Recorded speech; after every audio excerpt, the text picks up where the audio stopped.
마태복음 19장 16절로 22절 합독하시겠습니다. 어떤 사람이 주께 와서 이르되 선생님이여 내가 무슨 선한 일을 하여야 영생을 얻으리이까? 예수께서 이르시되 어찌하여 선한 일을 내게 묻느냐? 선한 이는 오직 한 분이시니라. 네가 생명에 들어가려면 계명들을 지키라. 이르되 어느 계명이 오니까? 예수께서 이르시되 살인하지 말라, 간음하지 말라, 도둑질하지 말라, 거짓 증언하지 말라, 네 부모를 공경하라, 네 이웃을 네 자신과 같이 사랑하라 하신 것이니라. 그 청년이 이르되 이 모든 것을 내가 지켰사온데 아직도 무엇이 부족하니까? 예수께서 이르시되 네가 온전하고자 할진대 가서 네 소유를 팔아 가난한 자들에게 주라. 그리하면 하늘에서 보화가 네게 있으리라. 그리고 와서 나를 따르라 하시니 그 청년이 재물이 많음으로 이 말씀을 듣고 근심하며 가니라. 16절 어떤 사람이 예수님께 왔습니다. 선생님이여 내가 무슨 선한 일을 하여야 영생을 얻으리이까? 이렇게 질문합니다. 이 시간은 영생 얻기 위한 선한 일, 영생 얻기 위한 선한 일이라는 제목으로 본문을 상고하고자 합니다. 16절입니다. 어떤 사람이 주께 와서 이르되 선생님이여 내가 무슨 선한 일을 하여야 영생을 얻으리이까? 바른 성경은 그런데 마침이라는 접속구로 본문을 시작합니다. 또 영문 성경들은 본문을 그런데 보라 and behold 그런데 보라라는 말로 본문을 시작합니다. 근데 개역 개정에서 이 접속 구문이 빠진 이유는 참 알 수가 없습니다만 마태는 이 사건의 중요성을 일깨우며 주의를 환기시키고자 이런 접속구를 사용하였던 것 같습니다.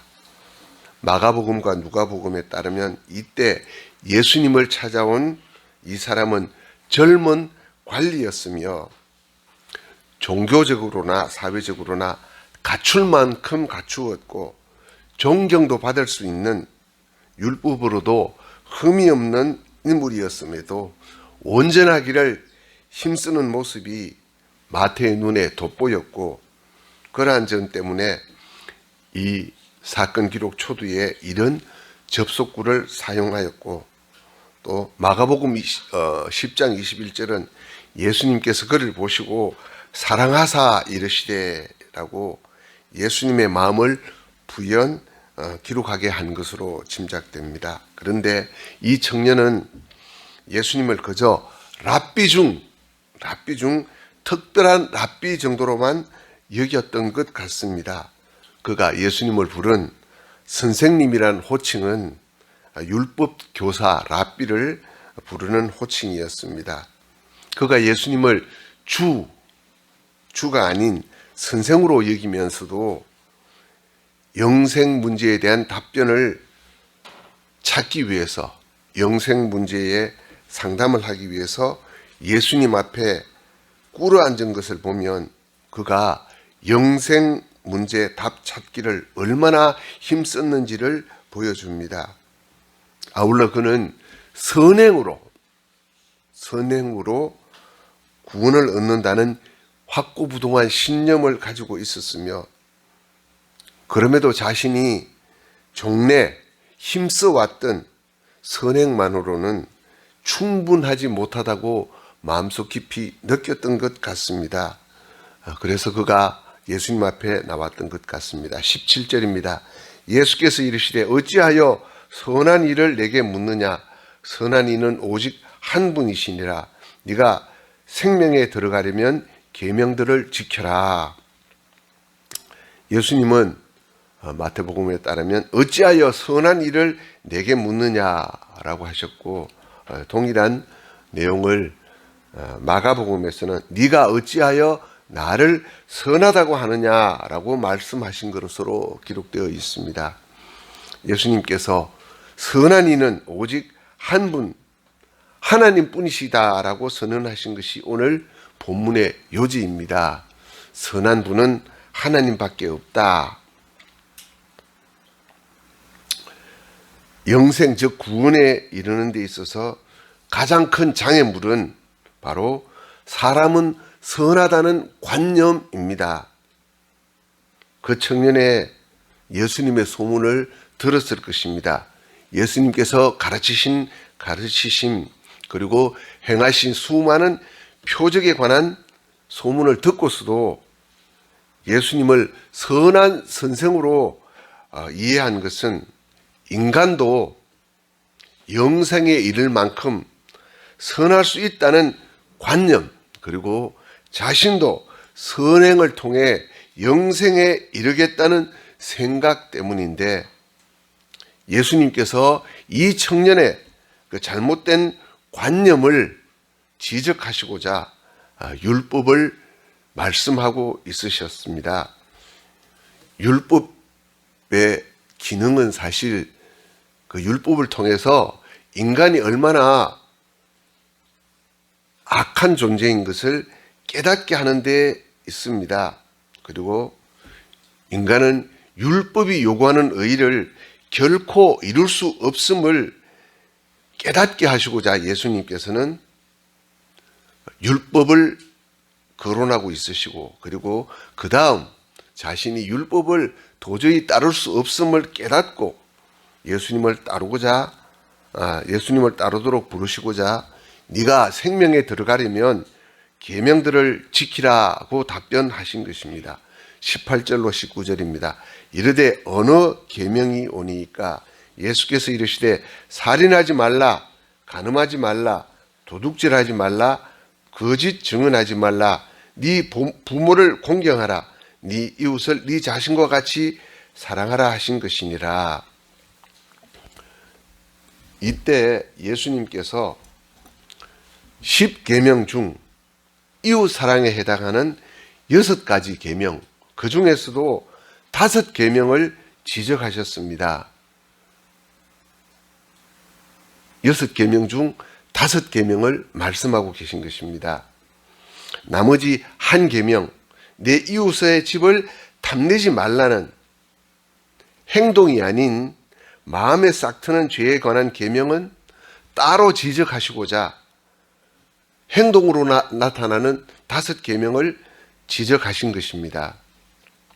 그런데 마가복음 10장 20절에 따르면 그 청년은 어려서부터 계명 지키기를 힘써왔고, 또 예수님께서도 그 사실을 아셨고 또 그 자세를 인정하시지만, 사실 행동의 근원이 되는 마음에 싹트는 죄에 대해서는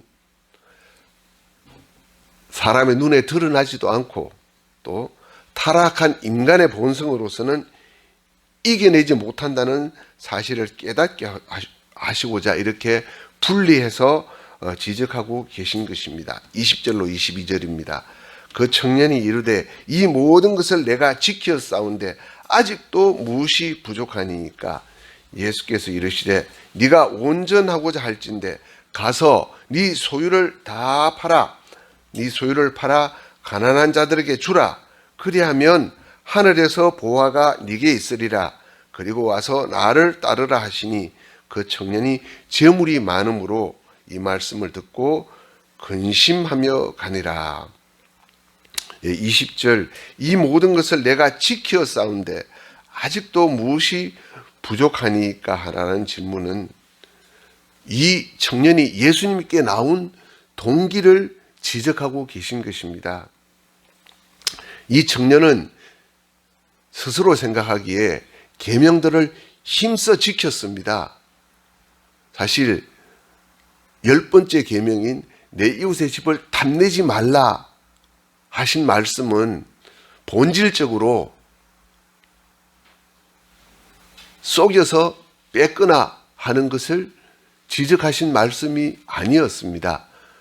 그 청년은 이웃의 집을 탐내지 말라 하셨으니 속여 뺏지는 않았을 것입니다. 그러나 예수님께서 말씀하실 때 네가 온전하고자 할진대 가서 네 소유를 팔아 가난한 자들에게 주라 하신 말씀이 바로 이 10번째 계명, 이웃의 집을 탐내지 말라 하신 계명의 본질이었다는 사실을 이 청년은 깨달았을 것입니다. 그래서 그 말씀 속에서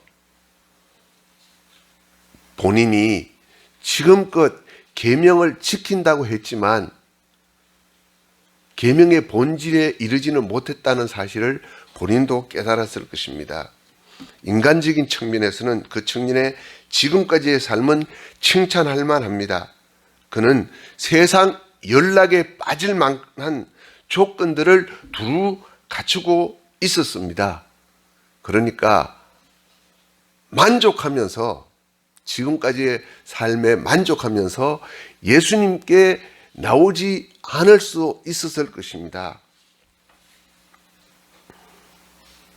사실 그가 완벽한 율법 준수자라고 자처한 것도 과장이나 위선에서가 아니라 열정에서 실토한 순수한 자기 주장이었을 것입니다. 그래서 예수님께서는 그 청년을 사랑하는 마음을 가지셨습니다. 사람이 죄를 저지르지 않는다고 해도, 그러니까 율법의 요구를 완전히 다 준수한다고 해도, 준수할 수 있다고 해도 하나님의 은혜와 영생의 영광에 이르는 것은 아닙니다. 본질적인 죄, 원죄가 이미 사람을, 인간의 신분을 사망에 빠뜨렸기 때문입니다. 유대인들은 이 사실을 망각하고 있었던 것입니다. 그 청년의 사고방식은 유대 바리새인들의 율법관과 동일한 것이었습니다. 그는 많은 율법과 계명의 규례들을 일일이 성심성의껏 지키고 있었습니다. 율법의 자구 하나하나에 얽매여서 아무런 의심 없이 지켰기 때문에 하나님 앞에서도 자기 의를 내세우고 있었던 것입니다. 인간의 눈에 드러나는 행동을 따져 판단하니 스스로 율법의 의로는 흠이 없다고 판단하면서도 마음은 알 수 없는 죄책감으로 평화를 누리지 못했고 결국 그는 유대 랍비들을 떠나 예수님께로 나온 것입니다. 예수님께서는 이처럼 이 청년의 궁극적인 문제점을 지적하십니다.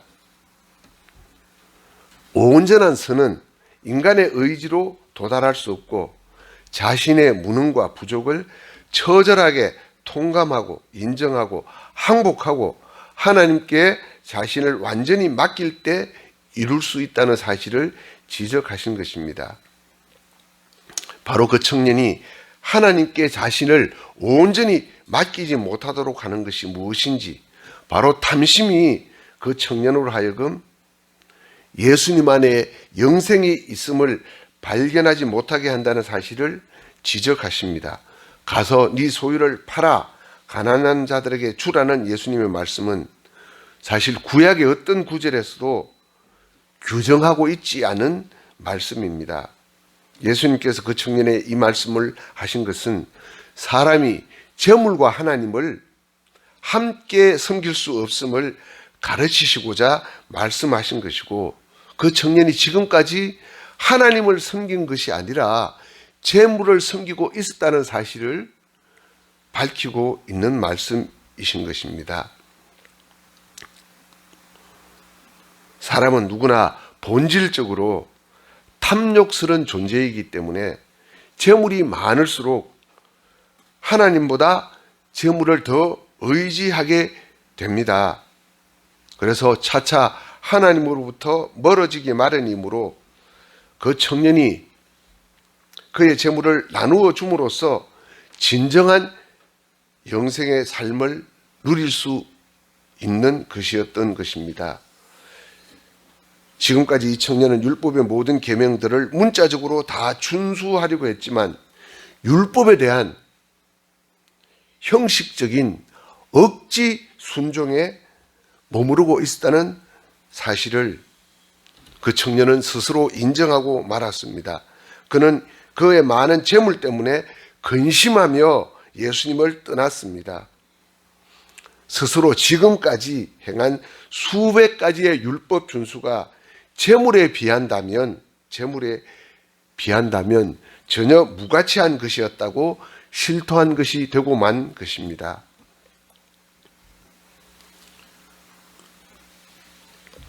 그 청년에게 하신 예수님의 명령, 소유를 팔아 가난한 자들에게 나누어 준다는 것은 다가오고 있는 천국에 관한 임박한 종말 의식을 가진 사람이 아니고서는 도저히 실천 불가능한 명령입니다. 하늘에서의 참 보화를 참으로 소망하지 않는 한 재물을 더욱더 굳게 움켜잡을 수밖에 없습니다. 그러나 예수님께서 말씀하신 말씀의 요지는 소유를 팔아 가난한 자들에게 주라는 데 있는 것이 아니라 와서 나를 따르라는 데 있습니다. 그 청년이 영생을 소유하지 못한 이유, 천국과 영생의 실체이신 예수님을 발견하지 못한 단 한 가지 이유는 재물에 대한 탐심에 있었던 것입니다. 그래서 이 청년에 있어서 예수님의 명령을 따라서 가서 팔아 나누어 주는 것은 그가 지금까지 율법을 순종한다고 하면서도 하나님 사랑도 이웃 사랑도 마음과 뜻과 정성으로는 실천하지 않았음을 깨닫고 회개하는 것이 되었던 것입니다. 하늘에서 보화가 네게 있으리라 하셨는데 마태복음 13장 44절로 46절에서는 예수님께서 천국을 밭에 감추인 보화라고 말씀하셨습니다. 이 보화가 이 부자 청년에게는 그가 찾아 헤매던 영생을 의미하는 것인데 그는 이 영생을 소유하기 위해서 결정적으로 자기 재물을 다 팔지 못하는 데 문제가 있었습니다.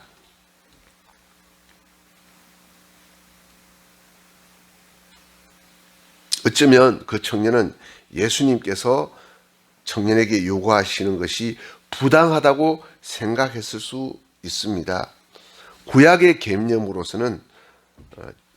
전통적인 개념으로서는 풍부한 재물은 하나님의 축복이었습니다. 그래서 그 청년은 예수님의 말씀을 듣고서도 자신이 지금까지 이해해왔던 대로 계속 물질을 하나님의 축복으로 생각하기로 결정했던 것입니다.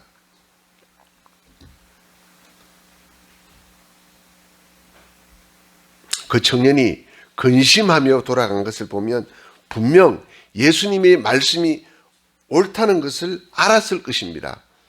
그러면서도 그는 재물에 대한 욕심을 끊어내지 못하고 돌아서고 말았습니다. 만약 이때 그 청년이 자신이 재물에 대한 욕심을 끊어내지 못하고 있다는 사실을 인정하고 그리고 예수님께 믿음 없음을 불쌍히 여기소서라고 부르짖었다면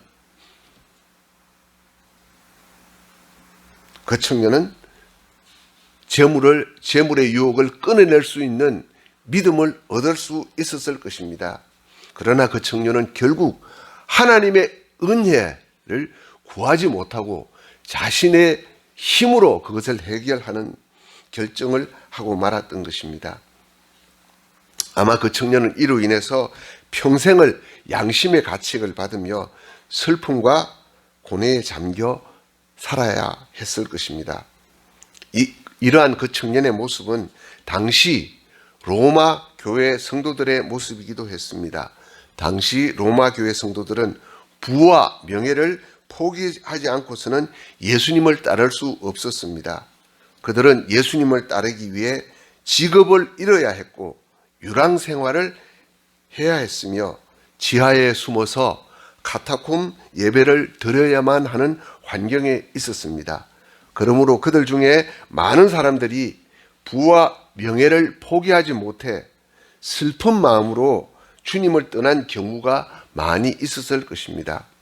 또한 이러한 일은 오늘날의 성도들에게도 마찬가지입니다. 성도들은 먼저 하나님 나라와 그분의 의를 구해야 합니다. 성도들은 결코 세상의 이익을 위해 하늘 보화를 포기해서는 안 됩니다. 주님도 사랑하고 세상도 사랑하려는 자세는 주님을 따를 수 없게 만듭니다. 결정적인 순간에 이 청년과 같이 주님을 떠날 수밖에 없게 만든다는 사실입니다.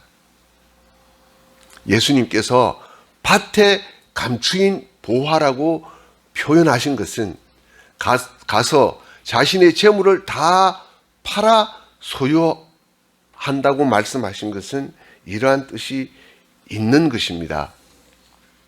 본문의 사건은 병행 구절인 마가복음 10장 17절로 31절, 누가복음 18장 18절로 30절 모두 어린 아이들을 축복하신 사건에 연이어서 기록되어 있습니다. 우리는 이 사실을 주목할 필요가 있습니다.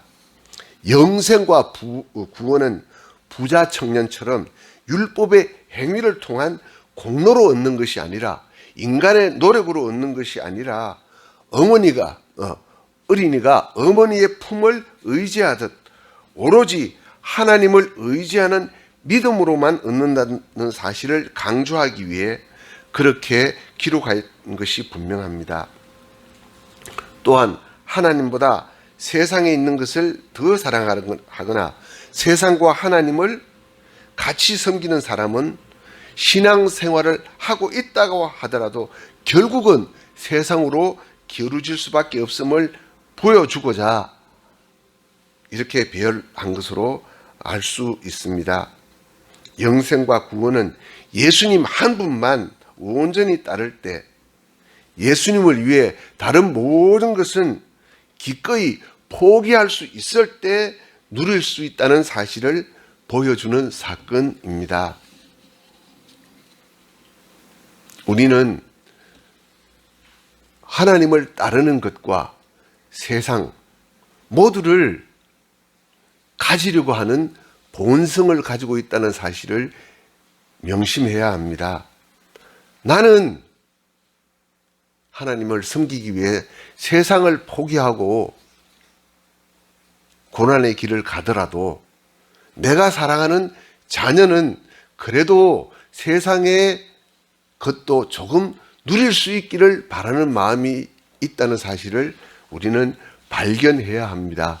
정말 하늘 보화가 귀한 것이고 이 세상 것과 전혀 비교할 수 없는 귀한 것이라면 내가 정말 사랑하는 자녀들도 그렇게 살도록 요구해야 하는데 사실 오늘날의 교회의 현실은 하나님과 세상 모두를 조금씩 양보하며 섬기도록 하고 있다는 사실을 우리는 이 시간 깨달아야 할 것입니다.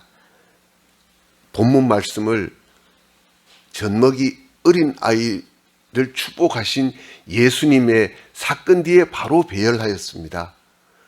젖먹이 어린이에게는 어머니의 젖 외에는 그 어느 것도 중요한 것이 아닙니다. 하늘나라는 영생은 이 세상과 비교할 수 없는 것임에도 우리는 이 청년처럼 세상 재물 때문에 이 세상 그 무엇 때문에 하늘나라를 소홀히 하지 않고 않고 있는 것은 아닌지 살펴야 할 것입니다. 기도하겠습니다. 하나님 아버지, 우리가 이후로는 주님을 사랑한다고 하면서도 주님의 은혜에 감사한다고 하면서도 이 세상 미련을 완전히 끊지 못하고 있는 것을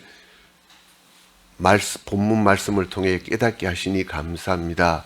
아버지 하나님, 우리는 이 세상 물질을 향한 욕망을 끊을 수 없는 존재임을 고백합니다. 아버지 하나님, 긍휼히 여겨주시고 하늘 보화를 위해 이 세상 것을 기꺼이 포기할 수 있는 믿음에 이를 수 있도록 붙들어 주시옵소서. 예수님 이름으로 기도합니다.